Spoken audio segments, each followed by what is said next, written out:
Hello, sir. What's going on, Paul? Could you introduce yourself and what you do for a living? Sure, yeah, my name's Travis Smash, and actually, that's not my real name. That's my social media name. Yeah, I'm from San Diego, California, and I'm an off-roader. I've been off-roading and in the industry for 20 plus years. I come from the one-to-one scale of off-road, and I've been involved with that, with off-road racing, fabrication.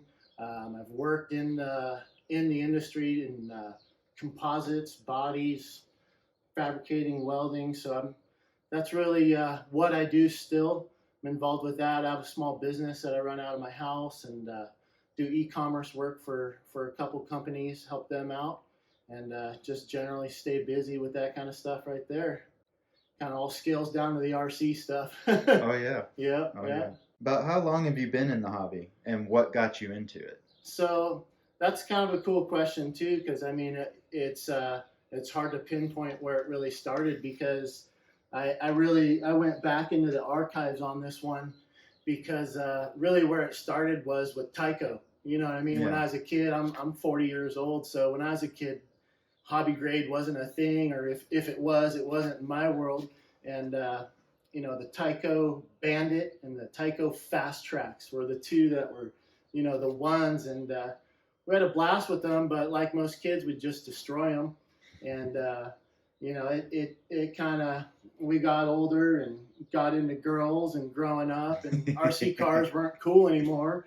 And I knew as I got older, I got in, I at least knew about the hobby grade side of it, but I was so heavily involved in the one scale of off road that it's just I didn't want to dive into it.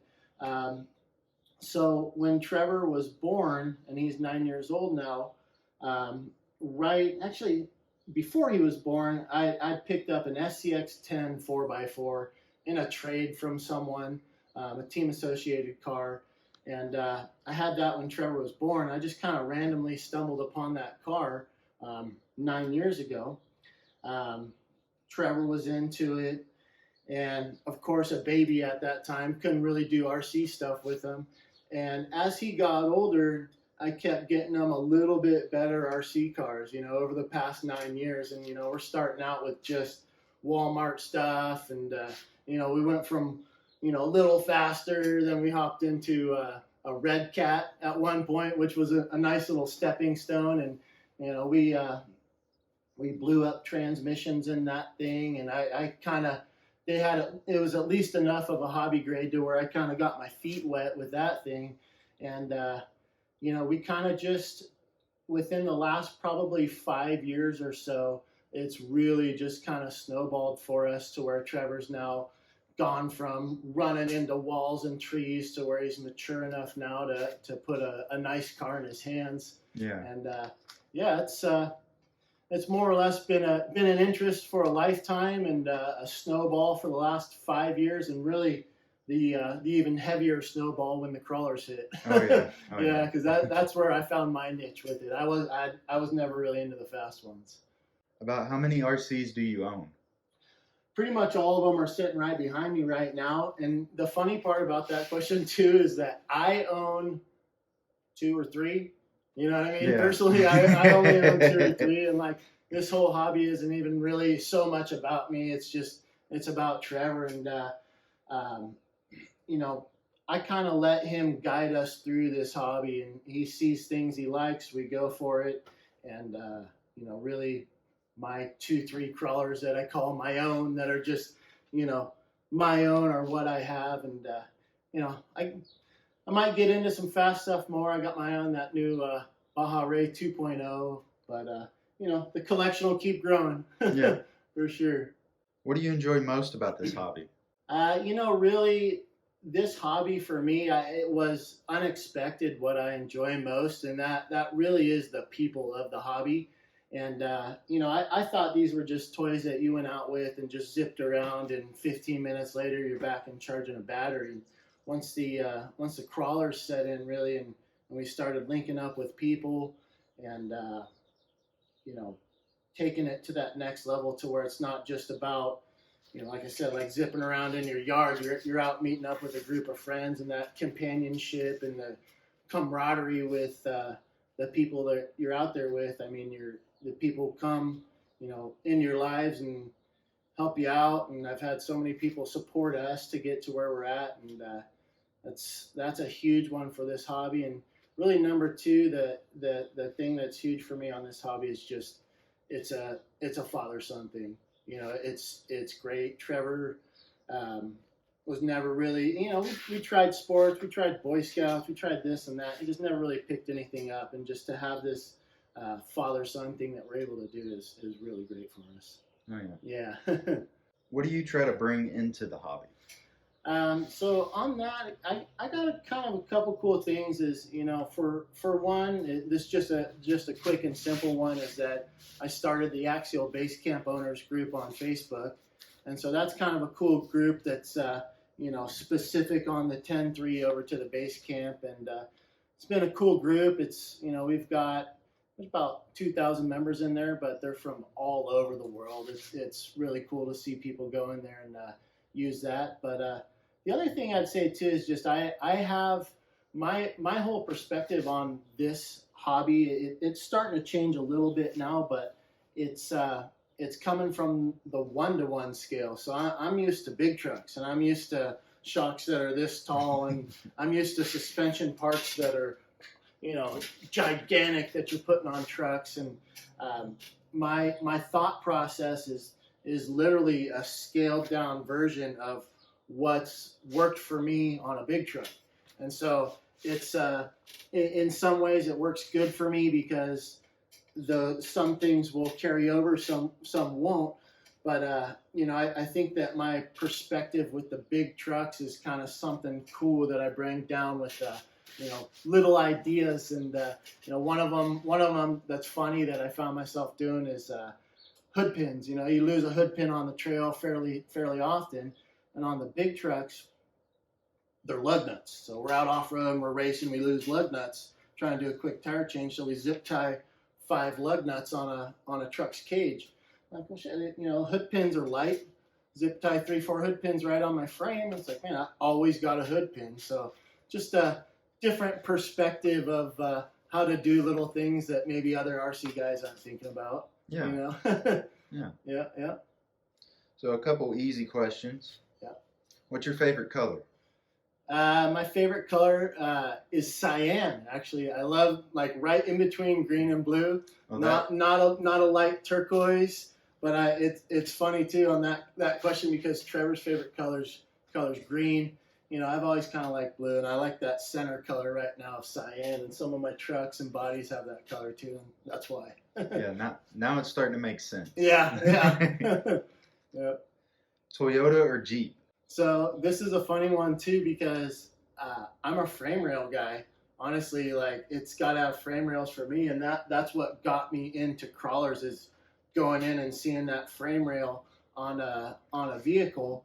So I like Toyotas. I've had more vehicles than I can count, and I've had probably 20 Toyotas.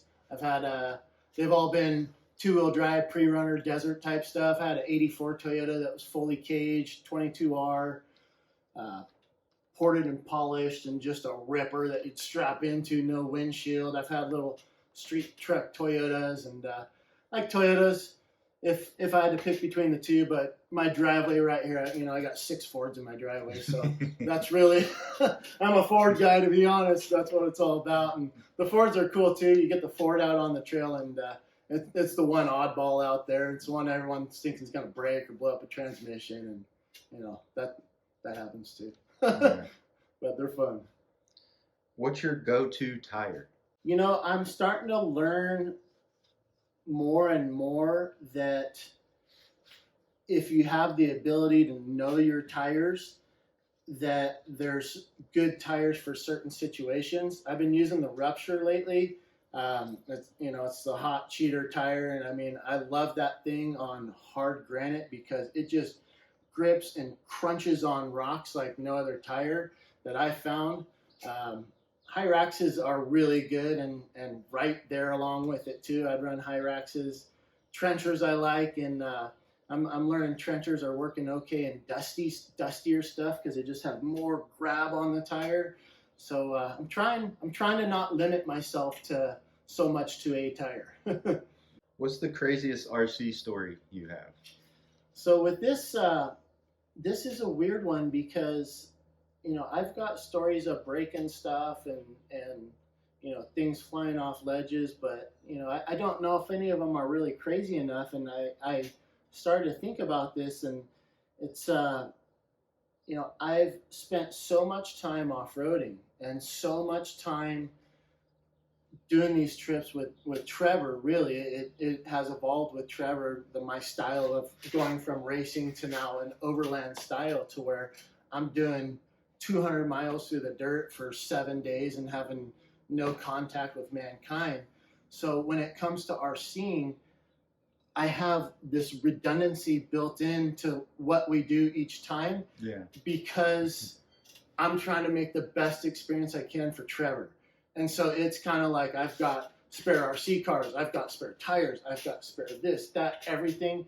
So the crazy experiences, I try to make that not happen so that Trevor is happy. And really at the end of the day, it's like, here, take mine, drive this thing back, and everything's good. And other than, like I'm saying, just breaking some trucks and getting caught in weather and stuff like that, nothing that stands out yet. So we'll keep on hitting the trails and see what we can come up with on that one. There's no shame in being prepared, though. Yeah, absolutely, man. It's that's also evolved from learning with this hobby too. From you put together your truck properly, and then all of a sudden you start with a tackle box in your backpack, and then it works your way down. And like, okay, I got this little pack here, and that's nice when you get there. Yeah. What do you foresee in the future of this hobby? Future of the hobby, man. This is going to be a wild hobby, I think, because technology is just evolving at a pace that's insane. We all know that, but I think that in the near future, the whole thought process of the weight of a battery is going to go away, and that these, we've gone from 5200, 2200, 850, 650, these tiny little batteries. And I think at some point we're going to be able to store enough energy in a battery to where it's no longer a ballast on your chassis. It's no longer something you account for. It's a little plate that you drop in, just something so minimal, and that it's gonna, you're no longer gonna have to carry 4 of them in your backpack. You're gonna have maybe a spare, and you're gonna go the whole day. And the preparation of the weekend is going to be like, oh, I got my 3 plates, or whatever it may be. I see that really as something that's going to change. And I think I really see the technology taking it a long way. It's the electronics and just the ESCs and I kept talking here because I had another one on this. Is one thing I think that's going to happen that will become more commonplace is it's kind of a 2-part thing, is the ability to not be limited by your 2.4 gigahertz, and you can go as far as you want to go from GPS along with an FPV. Oh, right? Yeah. And how cool would it be? You're like, okay, we're going to go, we park, and it's like, how far can we go? Yeah. Right? And I came across a group on Facebook that does their crawl space inspections, right? Yes. So they build crawlers to crawl under houses, and my mind got going on that thing. I'm like, man, because I've worked in construction, I had to do that kind of not fun stuff, and so I thought, like, well, man, I could put a servo with an arm on a roof, and if the thing flips over, and the thing just flips itself back over. So going back to the FPV thing, you get yourself set up to where the thing rolls over. You got a little arm to flip it back over. Go hit the Rubicon Trail. Do something different. Go out to our summit trail and stay at the parking lot and just see how far you can go, kind of thing. I think that's going to be doable here very soon, more than it is already with drones, really. Yeah. That would be awesome to see. I think so. Just something different, you know, something different. How about live streaming from the driver's seat of an RC? Oh yeah. I think Oh yeah. you know what I mean. That'd be a good one. What would you tell someone getting into this hobby for the first time?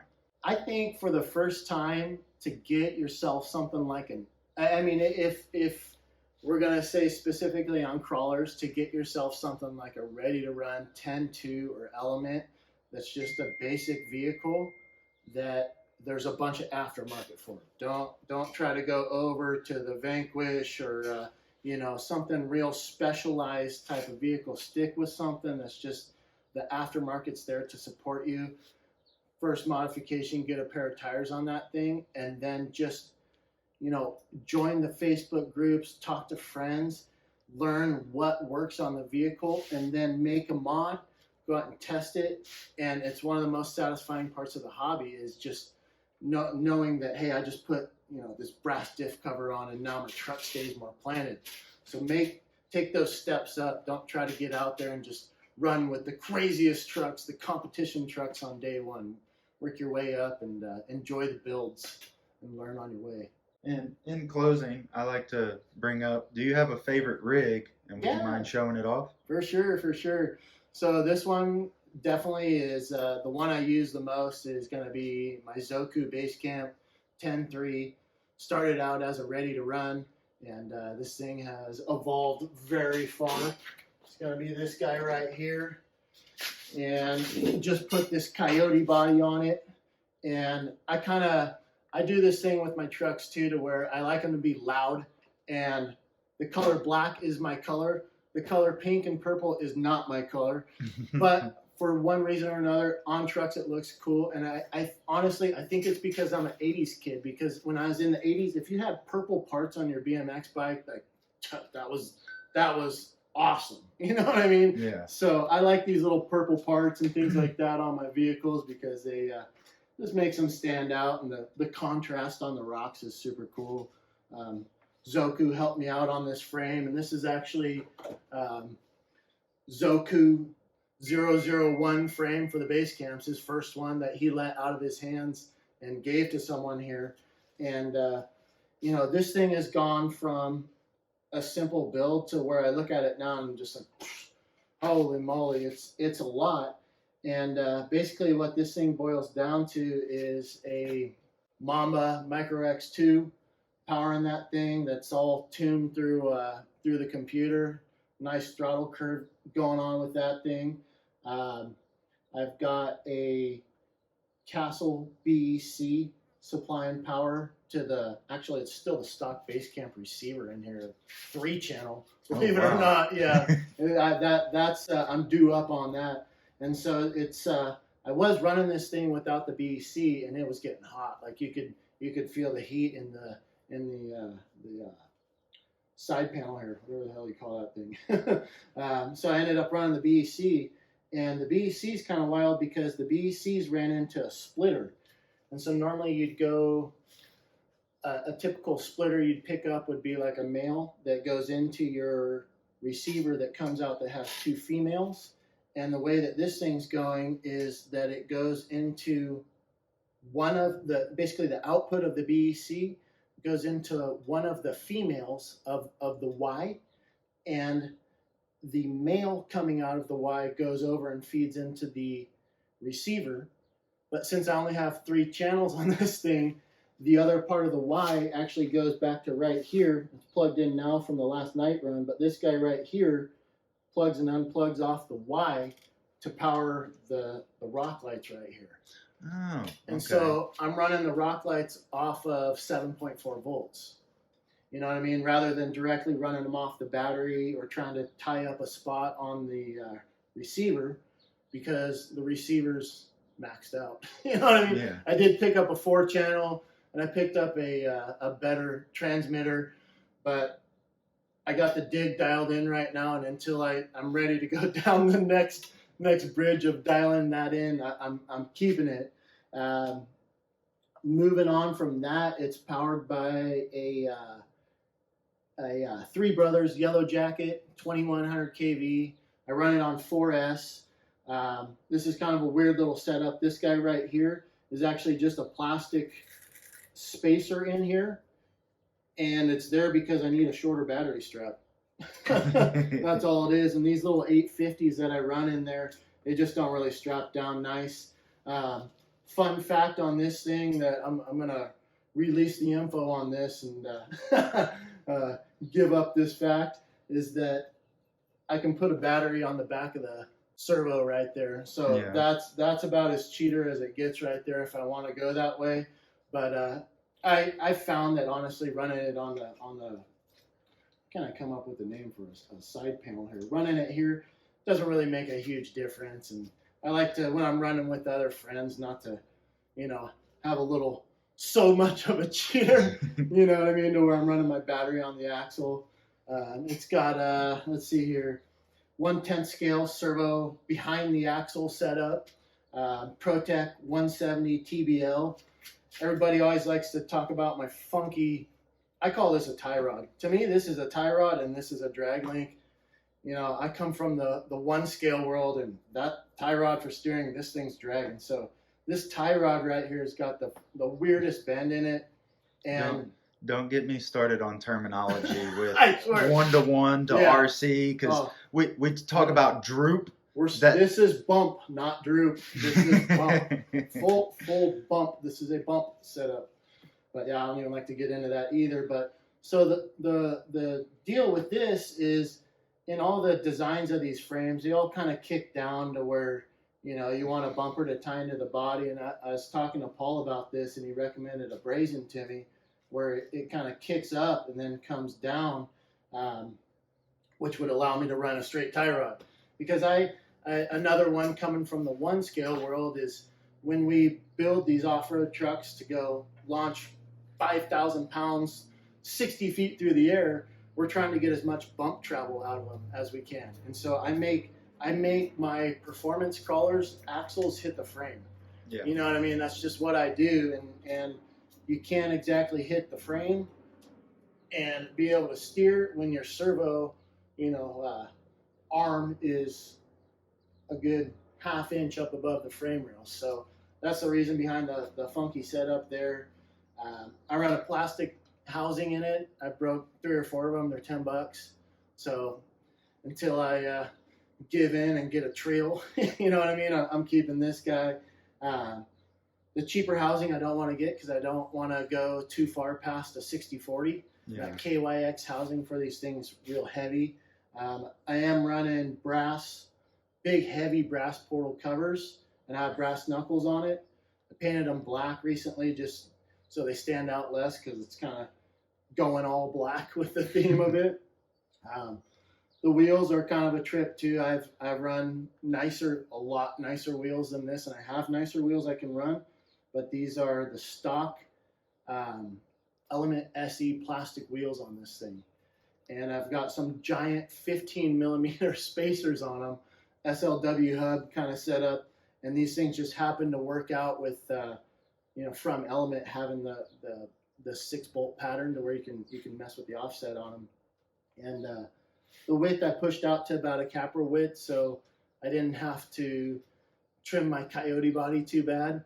Is starting to get to a point where I want to run this thing so low and make it turn so sharp. I'm just asking too much out of it, so I made it a little bit wider. But I'm super happy with how that's all going. I've got Traxxas 2660 shocks on there. They're running Deluxe Fab springs. Just get that little spring pack from them. And literally that spring just slides on, and the little purple cup right here is off of a free file that I downloaded off the internet, took a thumb drive to my library, and there's my little cups. I've got I'm jumping around a little bit. There's a stockish base camp transmission. Ran this thing for as long as I could until the dig came out. Put the dig in about maybe 3 weeks ago, and have 4 or 5 runs on it with the dig, trying to just learn that and get it all set up. And it's tricky. It's fun to learn. It's a different experience, and I'm definitely happy I went with the dig. Going to the back, it's got the factory. They're actually factory team Element lower links. The upper links, I think, are stock base camp uppers, sleeved with some aluminum. My links, I'm always kind of hodgepodge link guy. Grab them out of my bin and just make something work. Like, kind of lost track on where my original links were off this thing. But that's kind of the cool part about the Zoku, is that it just will convert all of the stock base camp stuff over. And you'd more or less have a truck that looks like this from Zoku if you got this kit. I'm running a 13-inch wheelbase from playing with the links. But it's a pretty good little setup. In the rear, I've got a little link riser that I made, and it gets the job done. It's not perfect, but it's lasted for a long time. I've got 10% underdrive in the rear diff, and I've got 25% in the portal, so it's got 35% OD. That's about it, I guess. So I got a little bedazzled here and there with this and that, trying to make it look fancy, and it runs good. It's solid. I think what else? I think just the only other thing I'd say is on the Zoku stuff, I didn't really talk about the chassis. And I've been through. I did a redneck back half, like big truck style like chassis with the original 10.3. So I had that to begin with. I went to I think the next chassis I put on it was the G-Speed. And so I ran a G-Speed on it, really similar to this for a while. And G-Speed worked real good. It's similar setup with a center not flat, but a center angled skid. And I like the G-Speed, but I kind of wanted to make it a base camp again. I have my base camp owners group, and this thing was just going so far away from there. And with the G-Speed, I had a 3-gear in it too. Oh my God, I felt bad posting on my base camp group. I got this thing that's so far from it. It's an AR-45P LCG crawler at that point. So I wanted to bring it back to the base camp with the Zoku setup, and I bumped into Jeff, the owner of Zoku in Elko and Hobbies, a place that helps me out a ton. And he had the thing sitting on the counter, and I get all excited looking at it, and nobody gets excited about a base camp like me because I have the group, so I'm trying to come up with cool stuff and content, because there's no skid plates out there with this bolt pattern at the time. And I talked to Jeff, and he was real close to having this thing ready, and he set me out with this first Zoku chassis. And I told him, like, dude, just give me the rails, man. He gave me the rails, he gave me some sliders and the skid. So it's not what you'd get from him if you're doing a base camp. He's got some nicer servo setup stuff going on, and body mounts and whatnot. But I'm super happy with this chassis. It's given me the ability to set the truck up in a way that it's not at the maximum potential of the chassis. So it leaves me, not that I'm unhappy in any way, and I don't even know where I'd go next with this thing right now. I'm almost ready to call it done. Maybe some carbon fiber wheels, but but it's left me with so much adjustability that I'm not on the extreme end of the adjustment holes of everything like I was with the G-Speed. Not to say that the G-Speed was a bad chassis by any means. It far outperformed a stock frame rail, but it was I'm the kind of person where I want to do weird stuff, and I just want to push it to the next level and just try things that are different. And like a rear link riser that I cut out of a piece of aluminum and put some spacers in, and try to work some oddball parts on it. So this has been a really good, fun truck that has evolved really far to where it's at. It's all around pretty much issue free. Run it on a couple 850s, get a couple hours on a couple 850s on it. It's just super solid. So yeah. This is the one. Hello, young man. Could you introduce yourself, and how old are you? My name is Trevor, and I'm 9 years old. How many friends have you made in the hobby? A lot, but I don't really know. I never really keep a track of it, but probably 12, 13, probably like that. What's your favorite color? Green and cyan, kind of. Yeah. Do you like speed runs or crawling more? Kind of. I don't know. I like both of them. Both of them I would equally? probably say crawling a little bit more. Are you learning to work on your trucks? Yes, I am. Especially with just stuff that out over time, just stuff happens and you have to, let's say, like rebuild your shocks. Yeah. I'm getting better at doing stuff that I sometimes forget to do on trucks. Do you have a favorite truck, and would you like to break it down for us? Yeah, it is my element. So this is my element. It has a Mamba Micro X2, and it has some Amazon revolver that is actually pretty good, and it has Proline Hyraxes, brass knuckles, and upgraded wheels. I don't know what wheels these are because I didn't buy these, it came with the truck. And I'm running a BEC on it. I don't think I said that right. And No, you got it. I'm running Desert Lizards on it. And an upgraded chassis. And a couple other things like these, I don't know what these are called, but they're something.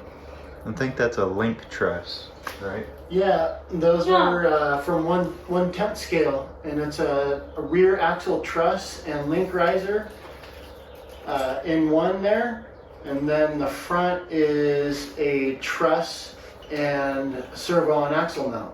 Yep. They're pretty cool. They go down and pick up those little link mounts on the element axles. And I'm running a J Concepts body on it.